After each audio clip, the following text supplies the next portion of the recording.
اعوذ باللہ من الشیطان الرجیم بسم اللہ الرحمن الرحیم رب اشرح لی صدری ویسر لی امری واحلل عقدۃ من لسانی یفقہوا قولی۔ بکھرے موتی، چوتھا حصہ، امام مالک کی صاحبزادیوں کا علمی معیار، کل کے موضوع کا باقی حصہ۔ الغرض، امام شافعی رحمۃ اللہ علیہ نے حالت سفر میں 16 دن میں 16 قرآن مجید پورے کیے۔ فرماتے ہیں جب ہم مسجد نبوی میں پہنچے تو نماز کے بعد میں نے دیکھا کہ ایک آدمی اونچے قد کا ہے اور اس نے ایک تہبند باندھا ہے اور ایک چادر لپیٹی ہوئی ہے۔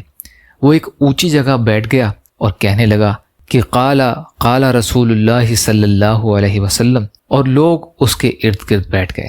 تو میں سمجھ گیا کہ یہی امام مالک رحمۃ اللہ علیہ ہوں گے۔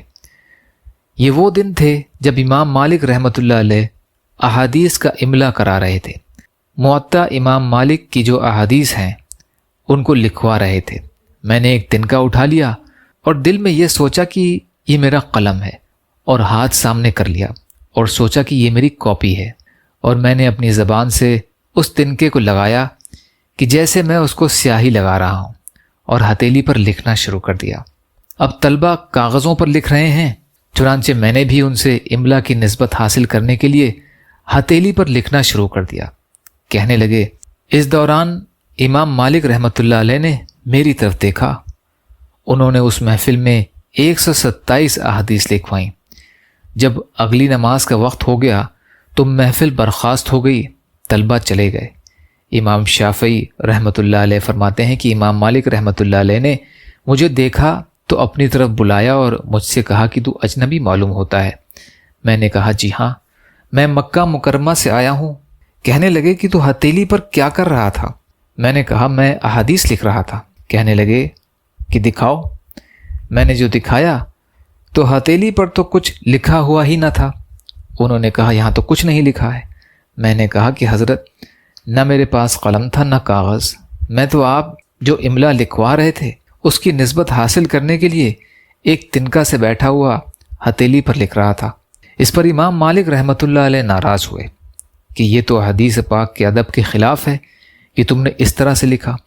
میں نے کہا کہ حضرت، میں تو ظاہری مناسبت کے لیے ہاتھ پر تنکا چلا رہا تھا، حقیقت میں تو حدیث پاک دل میں لکھ رہا تھا۔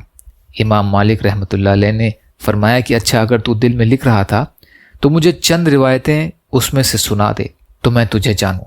فرمانے لگے، میں نے ان کو 1 سے لے کر 127 حدیثیں متن اور سند کے ساتھ سنا دیں۔ 127 حدیثیں جس ترتیب سے لکھوائی تھیں تمام اسی ترتیب پر ان کو سنا دیں۔ فرماتے ہیں امام مالک رحمۃ اللہ علیہ بڑے خوش ہوئے، کہنے لگے کہ اچھا اے نوجوان، تو میرا مہمان بن جا۔ اندھے کو کیا چاہیے؟ 2 آنکھیں، میں تو پہلے ہی سے تیار تھا۔ اس موضوع کا باقی حصہ انشاءاللہ کل کی ریکارڈنگ میں۔ یہ موضوع دوائے دل سے لیا گیا ہے۔ یا اللہ ہم سب کو کہنے سننے سے زیادہ عمل کی توفیق عطا فرما۔ یا اللہ مظلوم فلسطینیوں، کشمیریوں، روہنگیا مسلمان اور مسلمان جہاں بھی پریشان حال ہیں، ظالموں کے ظلم کا شکار ہیں، ان کی مدد فرمائیے۔ ہم سب کو اپنی استطاعت کے بقد اپنا حق ادا کرنے والا بنائیے۔ جو مانگا وہ بھی عطا کر دیجیے، جو بھول گئے وہ بھی عطا فرمائیے۔